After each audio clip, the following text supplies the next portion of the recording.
America ने भारत को बहुत बड़ा धोखा दिया और अमेरिका ने भारत को जितना बड़ा धोखा दिया उसी अमेरिका ने साउथ कोरिया को उतना बड़ा फायदा पहुंचाया। और अमेरिका ने केवल भारत को धोखा ही नहीं दिया बल्कि अमेरिका के धोखे की वजह से भारत को आज के समय में बहुत बड़ा नुकसान उठाना पड़ा और आने वाले समय में भी भारत को बहुत बड़ा नुकसान उठाना पड़ेगा। दरअसल पिछले हफ्ते साउथ कोरिया के F-21 फाइटर जेट ने पूरे 1000 सफल उड़ानों के लक्ष्य को पूरा किया।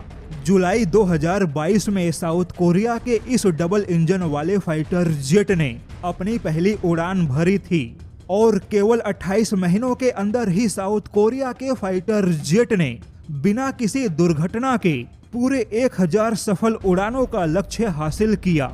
लेकिन साउथ कोरिया के इसी फाइटर जेट के सामने भारत का तेजस Mk-1A, भारत का तेजस Mk-2 या भारत के एमका जैसे फाइटर जेट ने कोई खास प्रगति नहीं की। अमेरिकी इंजन न होने की वजह से तेजस Mk-1 अपने उत्पादन लाइन में अटका पड़ा है। तेजस Mk-2 या एमका जैसे फाइटर जेट का अभी तक कोई प्रोटोटाइप भी तैयार नहीं हुआ। यानी कि भारत के फाइटर जेट के मुकाबले साउथ कोरिया के फाइटर जेट की सभी परियोजना काफी आगे निकल गई। लेकिन भारत यहाँ पर अमेरिका के धोखे और अमेरिका के जाल में फंस गया, क्योंकि अमेरिका की इंजन बनाने वाली कंपनी जनरल इलेक्ट्रिक ने साउथ कोरिया को समय पर इंजनों के संसाधनों की सप्लाई की। यहाँ तक कि साउथ कोरिया का F-21 भले ही साउथ कोरिया का फाइटर जेट है, लेकिन इस फाइटर जेट को बनाने में अमेरिका, ब्रिटेन, इटली और स्पेन के कई सारे जरूरी संसाधनों का आयात करना पड़ा।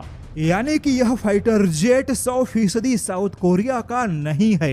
लेकिन फिर भी साउथ कोरिया के फाइटर जेट की सभी परियोजना अपने समय पर ही है।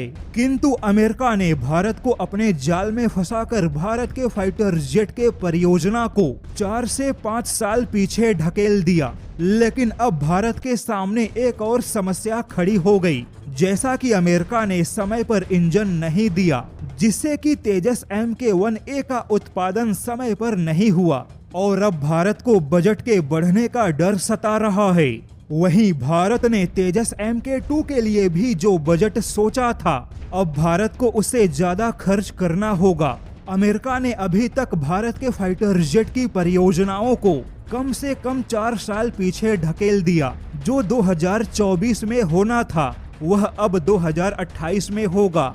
ऐसे में अब खुद भारत के रक्षा जानकार सलाह दे रहे हैं कि अगर भारत को तेजस Mk-2 और एमका जैसे फाइटर जेट के परियोजना को बचाना है तो भारत को फ्रांस या रूस जैसे भरोसेमंद साथियों से हाथ मिलाना होगा।